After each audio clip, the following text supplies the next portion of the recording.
What's up, everybody? Welcome back to another episode of A Thinking Man's Podcast.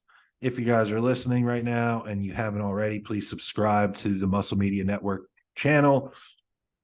Give the video a like, leave us a comment, share it with a friend, ring the bell, all that good stuff. It supports Tommy and I, what we're doing. And with that, Tommy, today we're going to do listener Q&A, listener slash Facebook group Q&A. So I know we got some good entries.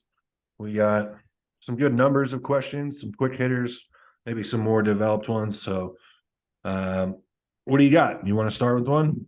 You want me to read one? Yeah, I got one. We'll just all right.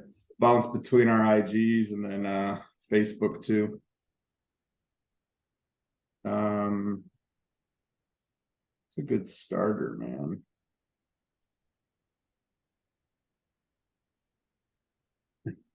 This one literally says, here's a good one. Actually, it's not a question. Never mind.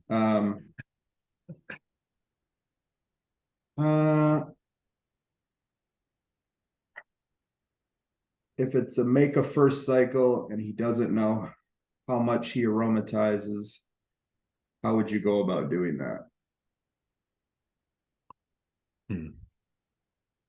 So first cycle, and that we don't know. Yeah, I mean, I guess you wouldn't know if you aromatize. Knowing the type of person that I was and just the way that I like to do things, first cycle, at least the starting point of the first cycle is not going to be that much. I mean, at any other context, is this a younger guy or no context? All right, so for let's say it's a younger dude, let's say it's a guy that's 22 and it's going to be his first exposure. I'm going to start pretty low, and then also, but starting low gives you the opportunity to run a longer cycle where you kind of just slowly move things up when, body weight or recovery ability kind of plateaus. So it might be something like 200 milligrams of test and 200 milligrams of Masteron or Primobolan, something like that. Being that he mentioned, he doesn't know how he aromatizes, it makes me think that he's kind of worried about it, or, he's aware of it. So that's why I kind of like that base testosterone and then fill in the rest with DHTs. I wish I personally would have known about that style of cycle when I was starting or younger. I started with the, test is best, 500 milligrams of test, X amount of Arimidex, whatever, and I still got gyno that needed to be removed by surgery. So that would have been a good thing to know starting out. And then I think if this is somebody that's, let's say, for example, they've been training for 8 years natural, they have a killer foundation, and they have some pretty big aspirations, it might be a little bit to find what that baseline test is. It might be a little bit more, it might be a little bit less. And this might sound aggressive or crazy, but I would probably start, let's say it's somebody in their late 20s, they've been training for 8 years. They're probably eventually, I'm going to work them up to probably a gram to just see what they have. Like at that point, you've kept your health hidden away all of this time. And you also don't have much time to waste. Like if you're all of us at some point, if you want to be exceptionally big, you're going to have a stretch where you just have your foot on the gas. And so in a situation like that, a dude comes to me, he's been training a long time, never went to the dark side, so to speak, and he's 28 or 29. I'm going to slap a pretty good number on him and let's just see what the response is. Yeah, ultimately it's trial and error. So I agree. I think you could start out, if you really wanted to be super safe, you could do like 150 test, 150 primo. Sure. Start out with 300 total milligrams. And I mean, there you're getting a 1-to-1, or you could do, 250 test, 100 primo, depending on if you had natural blood work to go off. And it was like, just depend. Like I had fairly low estrogen when I was natural and tests that was in the 500s on the range. So I'd say for me, I started with 350 tests and didn't really have any issues. And we were talking about this off air. I think it's, it just depends on the individual on how they're going to aromatize. But there's a lot of guys who are like super hyper focused on gyno. Like it's like one shot will give you gyno once you start. And it's like, doesn't work like that. Yeah. For everyone. I mean, I know you had an individual experience that was different, but it's like, Yeah. you know, if we speak about me, I can bang testosterone and have no issues. For the record, though, I also, when I look back at pictures of me from being 16 with a shirt off, I already had like puberty based gyno. Yeah, which So is a whole different topic. whole different topic. And then but then to that point, though, then the test only cycle, not really knowing how or when to take aromatase inhibitors, it made it worse. So that's another thing to say. Like if this guy is asking about, like his one question is where to start a cycle based around, aromatizing, he may already notice something or see something gyno wise. And then that is a good time to use like that very low testosterone, then fill in the blank with DHT. But I agree with you. You were talking about it off air. If you don't have any type of like visible gyno and every week you check in with your coach and like you're commenting about your nipples and how sensitive your nipples are, like just leave your nipples alone, like just bodybuild and leave it alone. Your nipples. If it's not visible or you don't have like a very tangible, like hard lump behind the tissue of your nipple, like just leave it alone and move on. Yeah. And ultimately it is trial and error. And like, if you're noticing bloating and indigestion after starting tests or acne, like if there's symptoms, then just start playing with the ratios. Yes. But it doesn't need to, it's not like this, it doesn't need this rapid fixing. It's just a matter of finding the right formula for you. Right.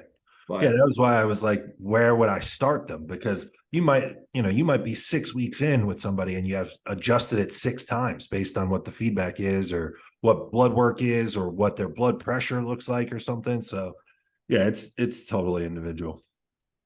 I got a good one that might be a little more substance bearing. It says, can you talk about one unexpected takeaway or observation from your time coaching?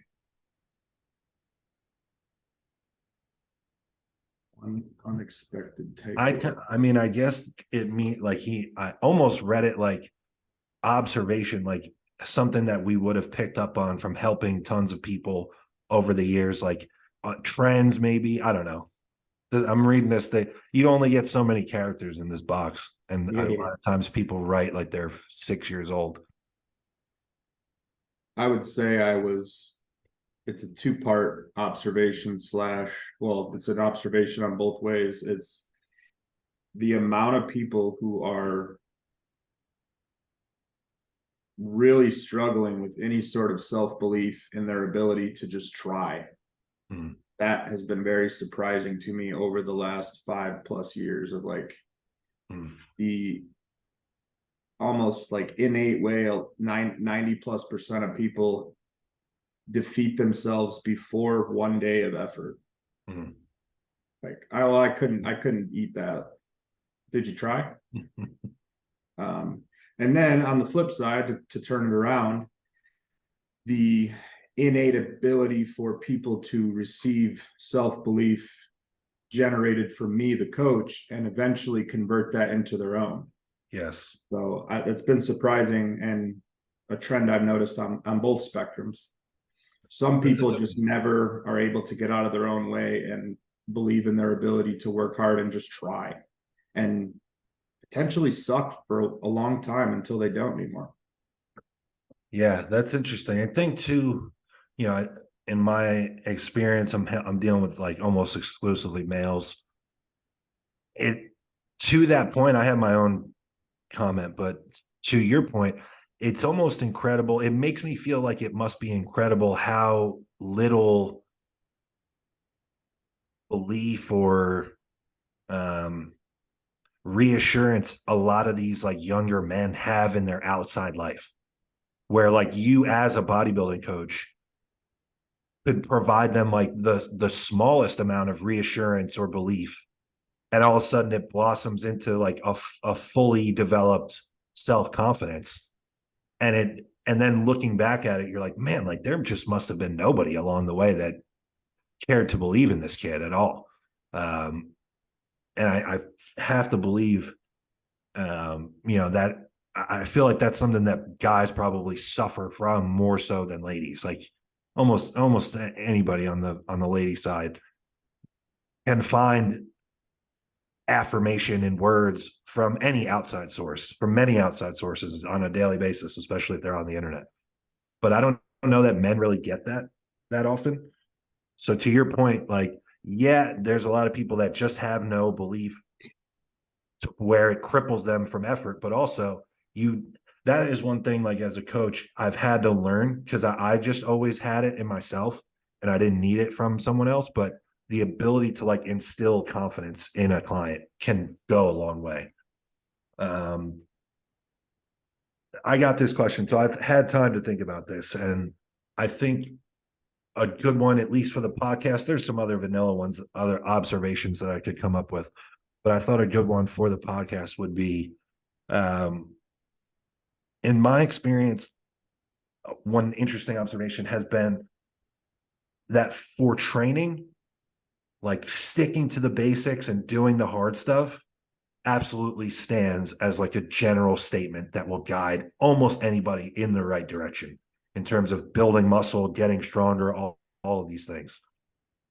But with the other two kind of core elements in terms of PEDs and diet, I think more often than not, the people or coaches that are just like, oh man, it doesn't matter. Like just eat the 6 meals. Like at the end of the day, it all evens out. And like, oh, just take your drugs, the timing or this or that doesn't really matter.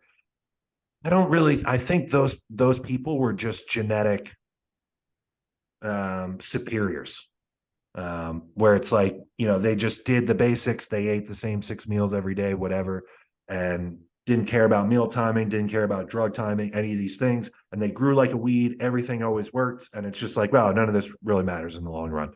Whereas I think a lot of people can make up a difference from maybe lackluster genetics by really paying attention to some of this stuff and having an outside the box approach. I think more so to food too. Like some of this like cyclic up and down, high carb days, low carb days, strategic timing of insulin and growth hormone. I think these things do make a difference, especially for the people that didn't just blow up from doing the basic shit.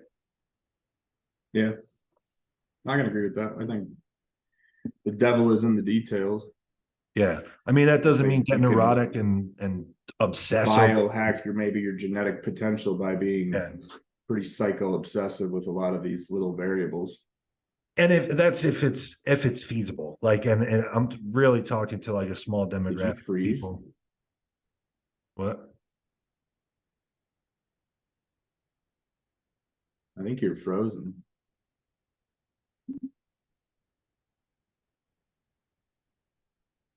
All right, guys. Sorry about that. We cut off for a second. Yeah, we're back. But go ahead, Tommy. You were making a point about I think you can biohack your genetics a little bit by being psycho obsessive about some of the variables involved. Yeah.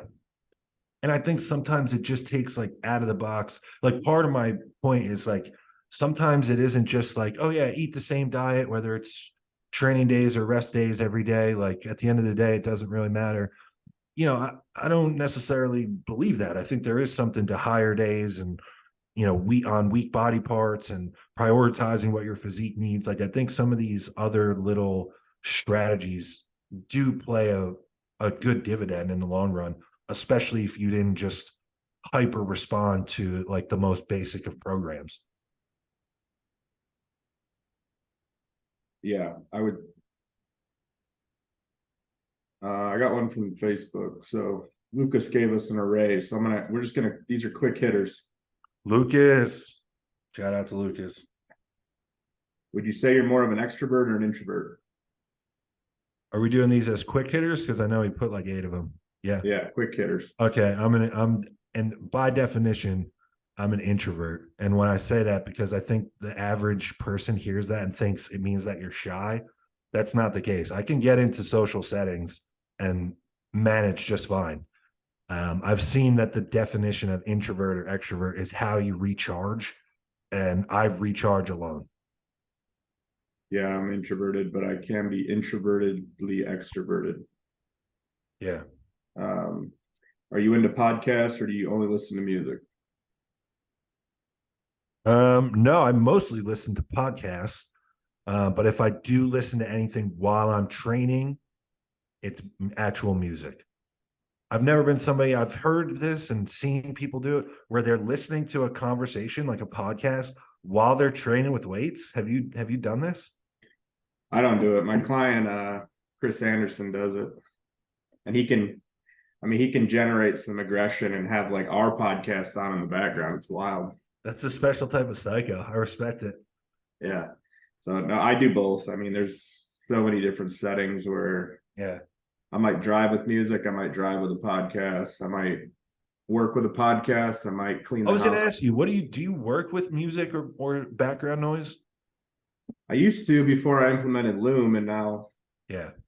now with Loom check-ins, it's kind of like I gotta pause it every fucking 10 minutes. So I've because of that, because I do looms often as well. I got this online. I don't know if it's bullshit or what, but I will listen to like a white noise in the background, and it's supposed to help your focus. I don't know if it's if there's any merit to that, but it's been better than just sitting in silence. it just I like silence. I'll drive in silence sometimes. Like I'll drive in silence too, especially if I need to stay awake. yeah. Or post training, I don't like Mm, noise. yeah. If you could eat only one food for the rest of your life, what would it be? Am I bodybuilding? You call it. One food for the rest of my life, probably flank steak then. I was gonna say beef, just in a assorted beef pile. Which meal is your favorite? Hold Breakfast? on, let's go back though. If you could eat one meal like you're done bodybuilding, one food for enjoyment. I mean, I don't know. I like eggs. I love eggs. So Really, just one? I'm Yeah, I'm basic. trying to think because you want to consider like digestion and how it's going to make you feel. Like an I just obvious know that, answer would be pizza, but by lunch of your second day, you're going to be so sick of it. yeah. That's why I chose a meat. Like one meal, it would just be beef and rice. Yeah, same. Yeah, yeah. I don't Wow. really have anything that I could just exclude. If I could say sushi, probably sushi. Yeah. Um, favorite meal, breakfast, lunch, or dinner? I love breakfast food. I was gonna say I like breakfast food, and I almost might like it more at dinner time. 100%, 1000%. You can get into a diner like a late night brunch spot. Yeah. Chef's kiss. Pancakes, French toast. The tits. Yeah, absolutely. Chicken What's one waffles. thing? What's one thing that can instantly make your day better? I'm going to tell you what my real answer is off air, but I think good training sessions, a good training session. I mean, most of them are good, and I always feel better after. Yeah. No, that's a good I mean, one. good client check-ins too. Like I have somebody that checks in and they're kicking ass and submitted great feedback, great training. I truly feel like the energy that person exuded. So like somebody checks in and they're fired up about a check-in, I usually end up being pretty fired up too. I would say mine is helping someone or providing value. Yeah. That could one little nugget can help me. That's why I'm selfishly selfless. I'll say since we started doing all this shit, one of those things could be when people send us messages about the podcast. And then especially when people come up, like people have come up to me at shows or in the gym or whatever, like that is awesome. I think when people take the time not only to listen, but then share with us one way or another that they like the show or like what we're doing, I think that's awesome. We appreciate it. Yeah. You got one? Yeah, let me see. That was from Facebook.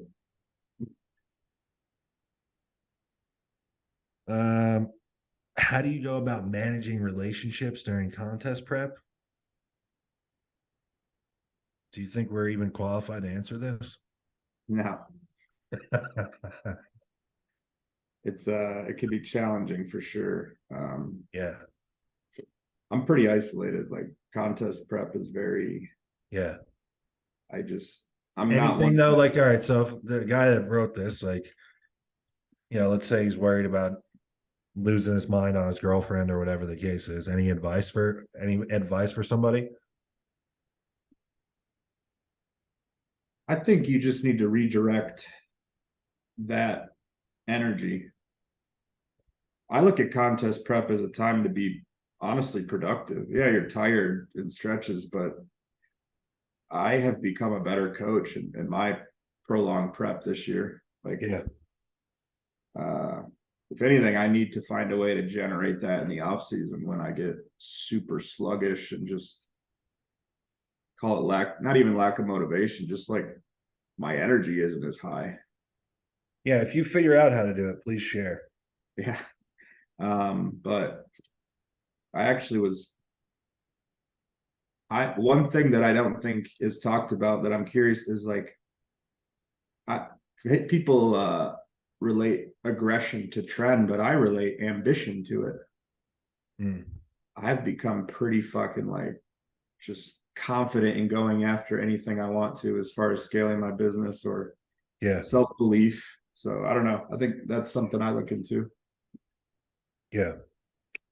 I would give some advice and say try to communicate with your partner what, especially if you're with them beforehand, try to give them the heads up as to what you might be going through or what that partner can expect as you go through it.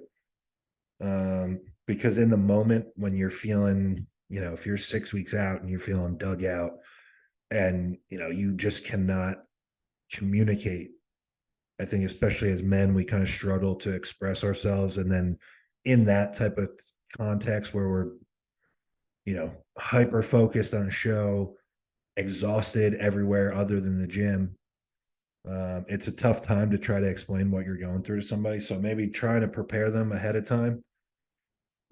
Hopefully helps. And then I think a big one is remembering that we all choose to do this and that we all get to do this. Nobody's holding a gun to your head and saying that you have to do this. So it's not, you don't have a built-in excuse of just being a dickhead to the people that care about you and put effort into you. So I would try to remember that.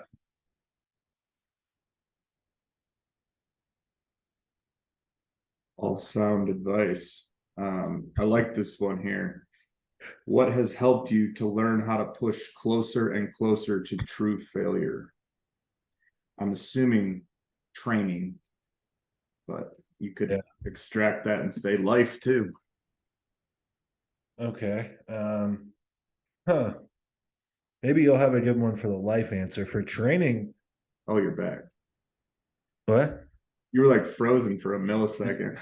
Oh shit. Man, I don't know what the deal is.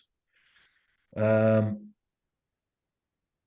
don't know. This is kind of the way that this was worded is kind of tough for me because it wasn't really like a super gradual progression getting there. Like I just I don't know, like almost immediately with my legs, at least, I just would go until I couldn't. Like I was just very, very determined. I think I've talked about it on this show, not even with the goal of building big legs. That was almost such a long-term goal. I didn't think about it in that sense. It's totally ego driven, but like I would go and train legs and really try to make it so that if anybody saw me training legs, that they would just be floored by what my pain tolerance was. So with that just came training to failure. Like that was just the standard. So I don't know. I mean, I've heard of I got this from Matt Jansen. I remember him saying that if he's trying to teach somebody what failing feels like, he'll put them on a spin bike and do like wind gates and let them feel that it doesn't move anymore. I think getting in machines that you're training on, like other than a spin bike, like actual weight training machines, so that you're safe, you're stable. Even if it's like a single arm preacher bicep curl, like you're just going to move it until it doesn't move anymore. Yeah. I think a big thing about reaching failure is controlling your breathing and your excitement levels, because if you're getting all hyper and you start running from the pain of the lactic acid buildup from training a muscle to failure, you're just going to peter yourself out. Whereas if you can maintain your breathing and your calmness, so to speak, that will allow you to truly reach it to where it's just going to stop moving. That's great advice. Being able to be in control of your breathing is always going to be a massive advantage in bodybuilding in multiple senses, in training, in posing, even when you're trying to wind down and relax and digest food and relax and recover from training. All of it, like thoughtful and controlled breathing is a huge part of it for sure. Yeah, they teach Navy SEALs paradoxical breathing to help them calm down after like high stress combat situations. And if that works for them, considering what they do, I think, we can apply that to life in bodybuilding and have good results. Yeah. In real life, though, I think it's a good question.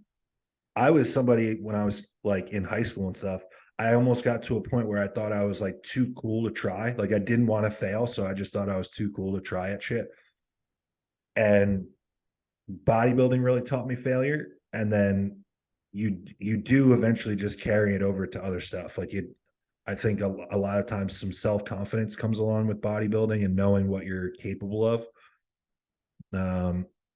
And you also, I think with age, I think you come to realize that like nobody gives a fuck about what you're doing as much as you do, and no one even really notices as much as you do. So fucking put it all out there. Like you get way more opportunities and things that go your way when you try and just put a full effort into something. So it's really the only way to know. Like I had a college professor that used to always say, if you never ask, the answer is always no. So it's kind of like that. Yeah, I mean, I like the Wayne Gretzky quote, you miss 100% of the shots you don't take. Yeah. But exactly. if you look at failure from the perspective of the only true failure is if you stay down. Yep. As long as you get up and just, keep trying to plug forward, like you haven't failed. You just got knocked down. Yep. Fall down 7 times, stand up 8 type approach. And you will get there eventually if you just keep believing in your ability to work hard, go back to the drawing board. And, I failed my EMT test the first time, had to retake it. I failed my paramedic. I had to retake it. Like, it sucks. You got to take it on the chin and just keep plugging forward. But then there's that accomplishment and gratification when you do check that box. Like, see, I could do it. I just needed to fail to understand. So, yeah. And then a lot of times too, like really trying at something and failing, a lot of times will kind of unlock a new level of commitment and dedication to whatever the process is. So you're more prepared the next time. It's failure is like a great teacher and shows us what we need to improve on for the next time so it doesn't happen. Adversity breeds character. Yeah. I thought this was a cool one. Might lead to some cool conversations.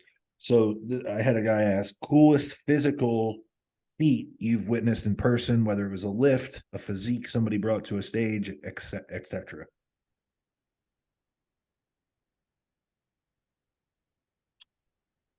Physical feat.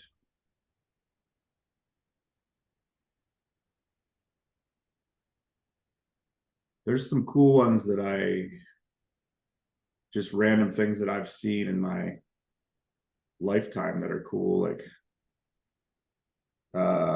in a state semifinal game, my brother hit like a 400-foot bomb that in a baseball game that ended up being, I believe, the only run or two of the game. And then he pitched a complete game shutout to advance to the state semis. So that was pretty cool. My man was getting laid that night. Dude, my brother could pitch, man. Everything I ever saw Dusty do was pretty inhuman.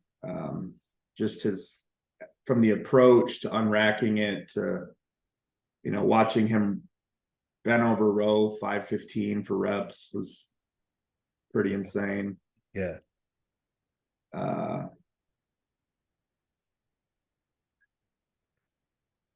saw some cool powerlifting stuff when I, was managing the powerlifting gym in Detroit, and just in different, gym lifts and stuff. I've seen some cool stuff there, but it's hard to narrow it down to like one thing. Or I'm trying to like think of the best physique I've ever actually seen in person. What do you got? It's funny you said that. Both of mine are powerlifters, actually. I worked for the Animal Pack brand for years, and so we used to have the animal cage at the Arnold, where it was like a lifting display. And so I was like in the cage for it. I saw Joe Sullivan warm up to and then do I think he did some wild shit like 946 or something on a transformer bar, I believe. I don't know what the difference is, but for some context, it pretty much just looks like a safety squat bar, and he did 9+ with it.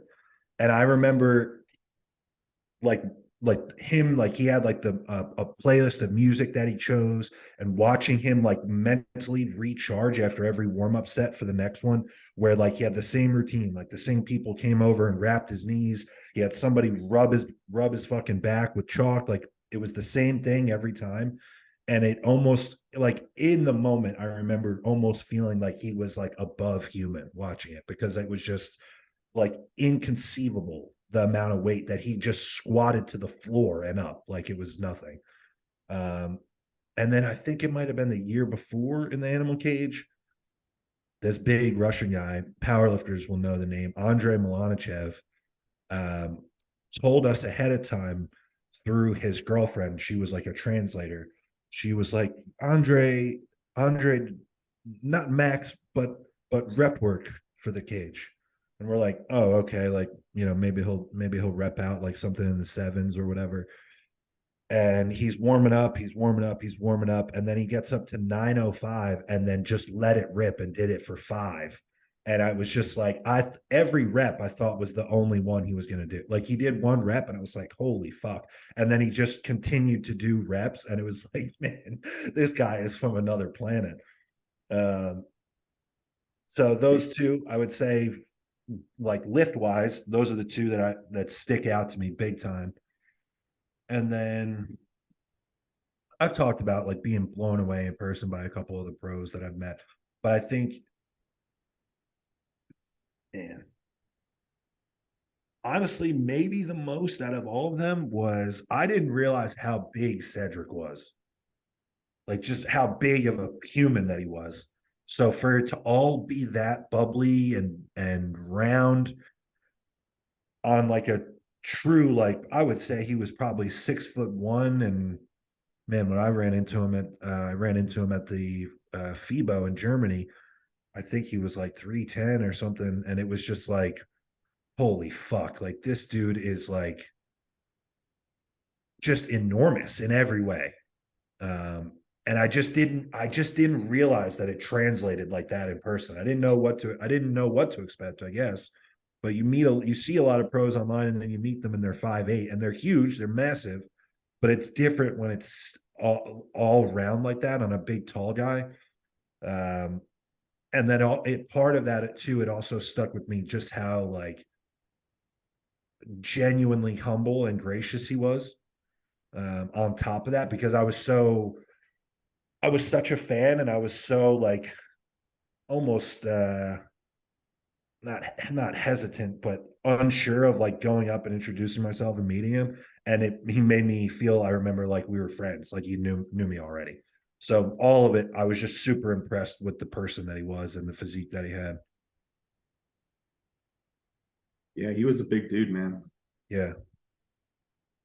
Dusty always told me when a tall guy like makes it size wise, like you can't help but just be like blown away by them in person. Yeah. Even like I think I've seen Kuklo once in person, and he's just shoulder to shoulder in front of you. He's like you almost take it. You have to push your head back to like get him in your full panoramic. Yeah. Samson had me feeling a similar way this year at Atlantic States. Oh, that's right. Yeah. Yeah, he's fucking dense, man.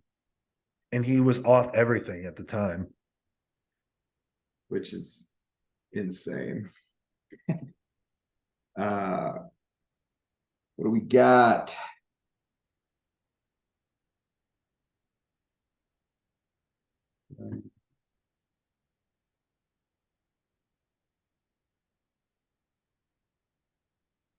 I got one quick hitter. I'll hit you with it. Yep. Do you think that there will ever be a place for a drug tested division at national level NPC shows? I hope not. No. I don't want that in the Federation. That's lame, dude. It's not fun to me. I'm sorry. This is one of my clients, my buddy Dan. He's a natural client. I respect naturals, but they have enough federations to choose from. I had the same thought too. Like, I also like thinking about it from the promoter's perspective. I feel like if someone were to pitch this to the Manions and Steve Weinberger, they would be like, for what? I'd heard they had already toyed with the idea of trying to create a natural NPC just because the NPC sort of likes to establish dominance and like bully out all other federations. But yeah, my thing with natural now is it's like with TRT clinics on every corner and peptides, like how do you discern what is natural anymore? Is caffeine natural? When I see someone go all about like talking about how natural they are, like they get muted. I do not care about your natural state. I don't care. It means nothing to me. Congrats. Yeah. If you're competing in the NPC, you get awarded 0 points for being natural versus someone like me who's far, far, far from natural. Yep. That is how it works. In every division, it always will. And from just a logistics standpoint, too, like thinking of the promoters, why are they going to go spend more money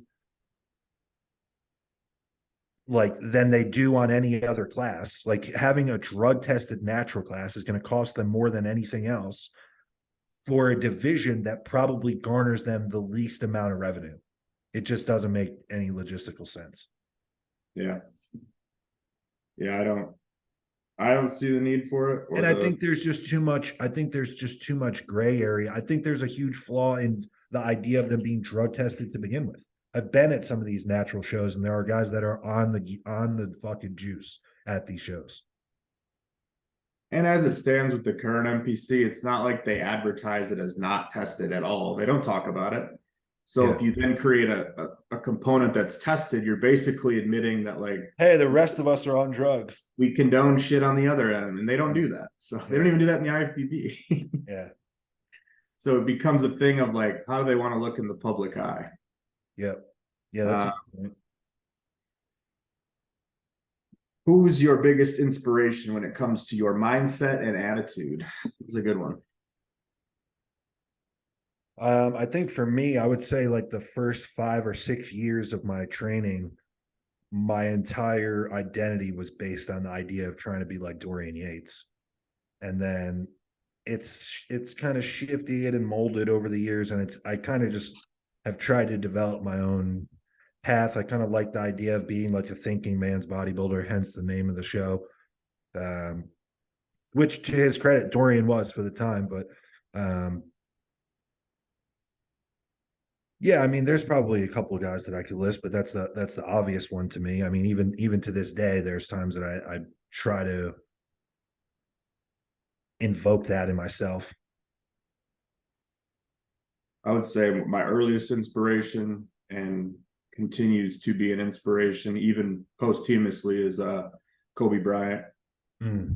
Just the entire story, the work ethic, the proficiency at the basics, and the obsessiveness towards being the best. I think that's lost in today. Obviously, Dorian is my bodybuilding GOAT, for many reasons. His application of bodybuilding, from a mentor standpoint, Dusty, his attitude and mindset has definitely shaped and changed the trajectory of my life. There's tons of people in the business world, just different walks of life that I pick up things from, but I would say those three are probably the top three. I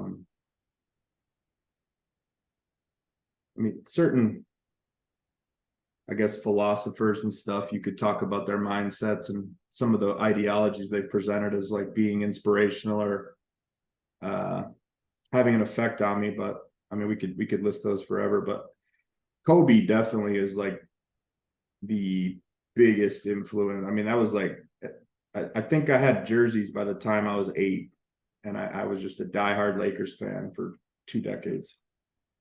Yeah. Yeah, I didn't think outside of bodybuilding. That's a good one. I would honestly think, I would honestly say at this point in my life, I don't idolize like pro athletes or pro bodybuilders the way that I did like in those early impressionable years. But someone that always actually hits home with me right now, like with where I am in my life, is one of my friends, Mark Leiter. He pitches in the big leagues. He pitches for the Cubs, and more so than like just some celebrity or pro athlete that I don't know. I've watched his story unfold like firsthand, and he is all of these things that we talk about personified. Like, just the unwillingness to quit, being relentless, working until you're truly undeniable, and you're forced to have your work shown through. Like, that's him. And he comes from a family of professional athletes that have like an elevated mindset that just isn't common to have pretty routine access to. So I give Mark and his father, Mark Sr., a lot of credit for helping me kind of develop my own, like my own mentality towards these things. Yeah, no, that's clutch to have. Yeah, it's cool. Let's see, you got other one? I'm out of good ones from what I got on IG. Do we have other Facebook group ones?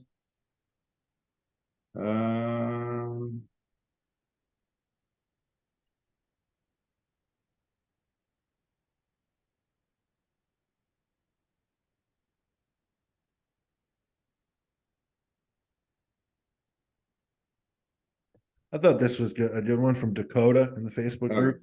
I was looking at that one. About so he says, what are your guys' thoughts on people coaching themselves? Say all their ducks are in a row, they're knowledgeable, experienced, and they can be unemotional about decisions. Do you think it's always necessary to have a coach? Thanks. Well, nothing's necessary always. However, I think if your goal involves being the best competitive bodybuilder you can be and assuring that you are wasting no time towards that goal, I do not advise self-coaching. I think if you have aspirations to understand bodybuilding from a coaching perspective and learn all the trial and error, then go ahead and self-coach. But there almost has to be a concession that you're gonna be wasting time because you're not moving the straightest path between 2 points is A to B. I don't remember. I just straight line. Yeah. And there's no way when you're self-coaching and trying to figure shit out that you are taking the straightest path. And I just think I can think of 3 names off the top of my head who are excellent self-coaches, but they worked with a lot of coaches to get to that point. Yeah. Or they worked with coaches for long durations, John Jewett. Jason Theopold may have never worked with anyone. He's pretty OG when it comes to the self-coach game. And then Michaela Aycock, I mean, she's insanely detailed with how she coaches herself, and I have a pretty inside view of it. So those three, and then I But believe even so with her, she learned under Matt, and he's one of the most, credited coaches in the game at this point. I believe by the end, Compton was self-coached, but he worked with plenty of people. I think Roman Fritz is doing his own. I was going to mention Roman, but he's worked with people. So I think it is something you could probably get to after enough time learning your body through different coaches. But this idea that like you're just going to come into the bodybuilding game and self-coach, and most of the time people doing it, it's a budget thing. You're not doing it because you actually want to. You just don't have money. Call it what it is. Or you're not willing to invest the money. Yeah, I just think it's a waste of time. I think you need to figure out a way to make more money, because if you don't have money for coaching, you probably don't have money for a lot of the things you need to be a better bodybuilder. I feel like I'm always harping on making more money to the point people think I'm like, all I talk about is money, but it's like, dude, my bodybuilding has gotten drastically better the more money I make because I can afford it without stress. Yes. And it's the ugly truth. I'm not afraid to talk about the costs of this shit. Like if I actually tallied up how much I spend towards being a national level bodybuilder, it eclipses a lot of people's yearly incomes, and that's no bullshit. So call it, like, you can accept it or you can be mad about it, but it is what it is. So it is what it is. For me, I've had a lot of I was living in a gym and I was still paying Dusty. So I did self-coach myself for like 8 months in between Dom and Dusty. And I will say that was the worst stretch of progress I've made in 8 years, was self-coaching. That's feedback for me. I don't really have much to add on top of what you did. I wasted a lot of off-season time in my bodybuilding career not having a coach, whether it was because it was a budget thing or whether I just didn't want somebody telling me what to do in the off-season. It was foolish, and I would be a lot further ahead now if I had even remotely decent advice during a lot of these off-seasons. And then I think in contest prep too, even the best have a coach, a second eye. He like conveniently puts, if you can not be emotional about it, but that's just not how the brain works when you're actually near stage condition. You can make objective decisions about yourself all year, and at a certain point something's going to go haywire in your brain and you're not going to be able to see what is really there. And I think even all of these people that you just mentioned, I would be shocked if all of them don't have a set of trusted second eyes that they lean on deep in prep, whether it's a wife, a close friend, a mentor, whatever it is. I had actually a pretty decent run here in the past couple of months, self-coaching, before linking up with Justin. But I would, at this point, I've put so much into bodybuilding, I really wouldn't dream of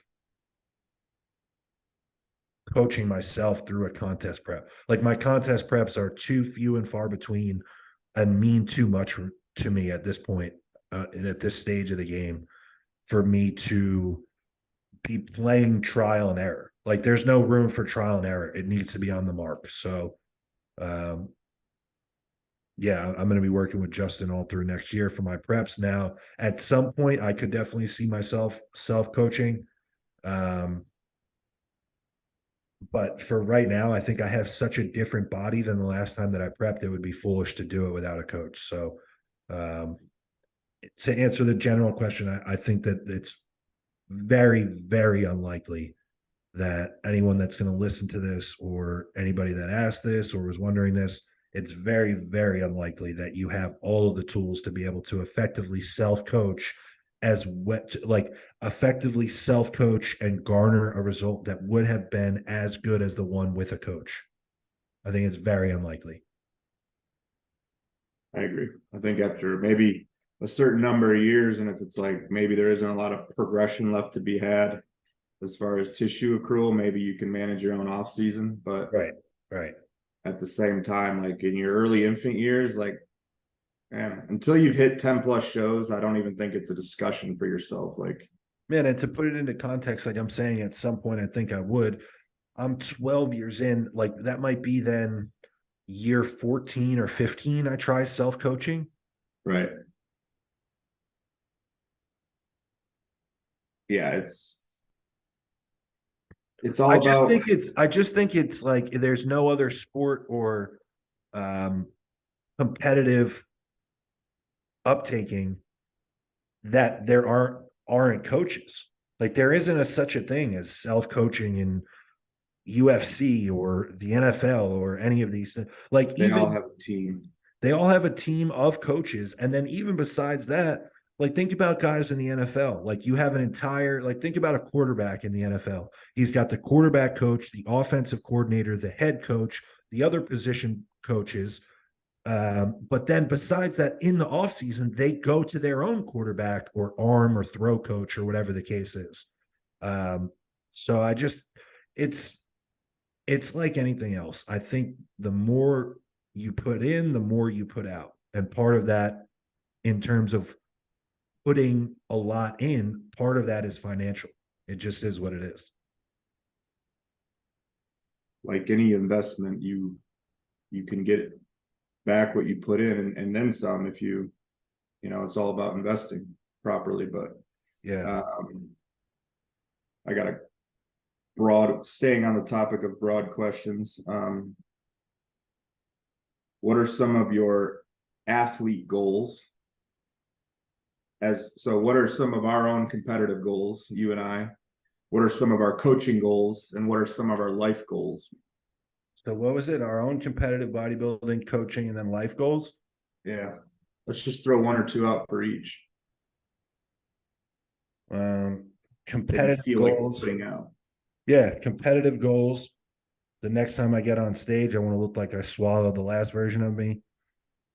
Coaching wise, I want to continue to put people on stage that I get feedback about them being the most peeled person in the entire show. I hope that it eventually results in me helping people achieve pro cards, like not necessarily helping establish pros already. That would be cool, but that's a separate thing than what I'm talking about. I want to be on the ground floor with people and build them up to a level that they didn't think they were able to get to previously. And it culminates in pro cards. And then life goals. I would love to, besides continuing to coach, I would love to eventually open my own gym and kind of live and coach, not actually live, but kind of live and coach out of that. I like it. I would say my immediate competitive goal is I want to be the most conditioned competitor at USA's all across the board. Okay. Like I don't have a placing goal. I don't have a pro card aspiration at this show. I just want to be dug out, my eyelids to be in just peeled. Hell yeah. And then next year to be, a true super heavyweight and contend to be closer to having earned a pro physique, because I would rather have earned a pro physique than a pro card. Amen, brother. Looked at it. Coaching goals is I would like to have 3 coaches underneath me by the end of 2024. Competitively as a coach, I would like to have multiple people competing at pro qualifiers next year in all the divisions and bringing their best packages. Basically being competitive and contending. Yep. And to continue to, my brand is very lifestyle and transformational. It's in the name, strength and performance. So I just want to continue to make as many people tap into strength they didn't know they had, and to focus on their performance in life and in training. So life goals, there's some big monetary numbers I have for what I want to earn. I won't put those out just because it sounds douchey, but I do have some large, numbers I want to see that I earn. And then obviously some other business goals. just as far as a couple other ventures. One that I'll put out is I want to open my own car wash. Not to like run it, just to make money, because Just in to Arizona, launder dude, money. yeah, in Arizona, people get their car washed like daily. Okay. So, everyone wants to buy real estate. I'm like, I think I want to buy a car wash. That's a good one. So, Especially if you're laundering money for the cartel or something. there's Don't always say that if you are. Don't say that if you are. no. I mean, not yet. We'll talk about it after. Yeah, I think that's probably. I think alluding to criminal felonies is probably a good spot to end it. Do you have another one, or are we good? No, anything else I won't put out yet. It's not ready for the universe to hear it. Right on. All right, guys. Thanks for listening. Until next time, Tommy Styles, Joseph Pircher, Thinking Man's Podcast. We're out.